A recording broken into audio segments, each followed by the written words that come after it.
کبھی سوچا ہے کہ جدید کیمسٹری کی جڑیں کہاں سے نکلتے ہیں؟ یہ صرف لیبارٹریوں کی کہانی نہیں بلکہ تاریخ کے ان سنہرے اوراق کی ہے۔ چلیں اس دلچسپ سفر پر نکلتے ہیں۔ تو سوال یہ ہے کہ کیا آج کلاس میں استعمال ہونے والی کیمسٹری کی کتاب 1000 سال سے زیادہ پرانی ہے؟ سننے میں عجیب لگتا ہے نا؟ لیکن ایک طرح سے یہ بات بالکل سچ ہے۔ مطلب اس کے اندر جو بنیادی اصول ہیں ان کی جڑیں صدیوں پرانی ہیں، جنہیں اسلامی سنہری دور کے عظیم ذہنوں نے قائم کیا تھا۔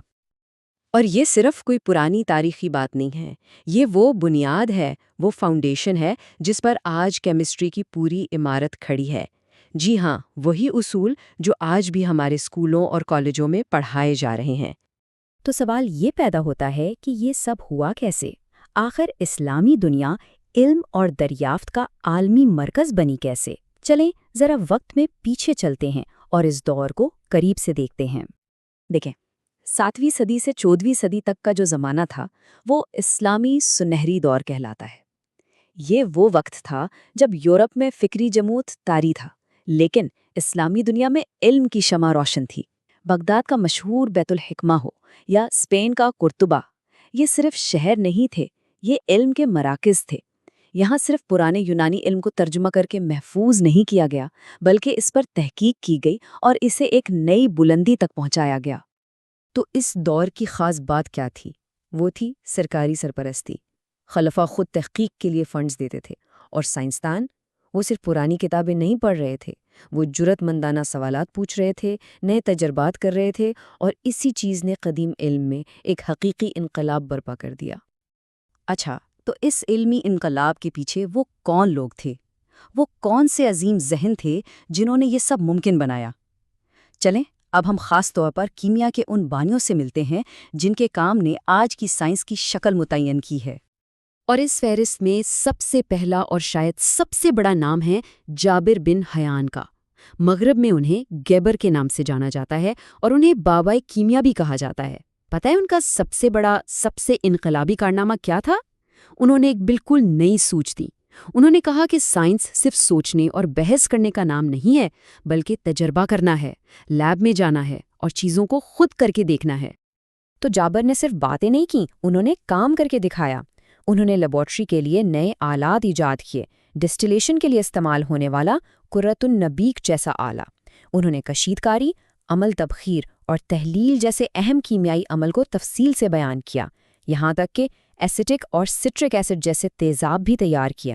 اور سب سے اہم بات، انہوں نے ہر تجربے میں محتاط پیمائش اور ہر چیز کو لکھنے پر بہت زور دیا۔ تو اصل میں انہوں نے جدید لیبارٹری کی بنیاد ہی رکھ دی تھی۔ اچھا، اگر جابر بن حیان نے ہمیں یہ سکھایا کہ کیسے تجربہ کرنا ہے، تو ایک اور عظیم سائنسدان تھے الرازی، جنہوں نے ہمیں سکھایا کہ جو کچھ ہم جانتے ہیں اسے منظم کیسے کرنا ہے۔ یعنی انہوں نے کیمیا کی دنیا میں ایک طرح سے ترتیب پیدا کی، ایک نیا کلاسیفیکیشن سسٹم متعارف کرایا۔ اور یہ نظام بہت سادہ مگر انقلابی تھا۔ انہوں نے پہلی بار تمام معلوم کیمیائی مادوں کو ان کے ماخذ یعنی اوریجن کی بنیاد پر 3 گروہوں میں تقسیم کیا: معدنی یعنی وہ چیزیں جو زمین سے نکلتی ہیں، نباتاتی یعنی پودوں سے حاصل ہونے والی چیزیں، اور حیوانی جو جانوروں سے آتی تھیں۔ یہ کیمسٹری کو منظم کرنے کی طرف پہلا بڑا قدم تھا۔ الرازی کی ایک اور بہت اہم بات یہ تھی کہ وہ کیمیا گرے یعنی ایلکمی کے اس خیال پر تنقید کرتے تھے کہ سستی دھاتوں کو سونے میں بدلا جا سکتا ہے۔ ان کا کہنا تھا کہ کیمیا کا اصل مقصد یہ نہیں بلکہ اس کا عملی استعمال ہے، خاص طور پر طب اور دواسازی میں۔ تو انہوں نے کیمیا کا رخ پراسرار جادوگری سے ہٹا کر ایک حقیقی عملی سائنس کی طرف موڑ دیا۔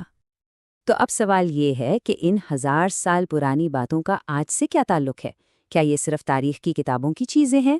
نہیں، بالکل نہیں۔ چلیں دیکھتے ہیں کہ ان قدیم دریافتوں اور آج کے جدید کلاس روم کے درمیان ایک سیدھی لکیر کیسے بنتی ہے۔ یہ تصویر دیکھیں، یہ بہت دلچسپ ہے۔ بائیں طرف جو آلہ ہے وہ جابر بن حیان کا ایجاد کردہ قرآن نبیک ہے، اور دائیں طرف کیا ہے؟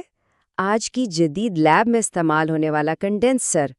ذرا ان کی شکل دیکھیں، یہ صرف ملتے جلتے نہیں ہیں بلکہ جدید کنڈینسر اسی قدیم آلے کی انت شکل ہے۔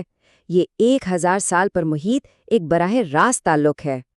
تو خلاصہ یہ ہے کہ ان سائنسدانوں نے کیمیا گری یعنی الکیمی کو کیمیا یعنی کیمسٹری میں بدل دیا۔ یہ ایک بہت بڑا فرق ہے۔ الکیمی میں پورے اسراریت تھی، جادو تھا، سونا بنانے کی دھن تھی، جبکہ کیمسٹری ایک منظم سائنس ہے جو ثبوت، تجربات اور منطق پر مبنی ہے، اور یہ تبدیلی انہی علم برداروں کی وجہ سے ممکن ہوئی۔ اور ایک بات یاد رکھنے کی ہے، ان عظیم سائنسدانوں کا مقصد صرف علم حاصل کرنا نہیں تھا، ان کے کام کے پیچھے انسانیت کی خدمت کا جذبہ تھا۔ وہ تجسس اور دریافت کی ایک ایسی میراث چھوڑ گئے ہیں جسے آگے بڑھانا ہے۔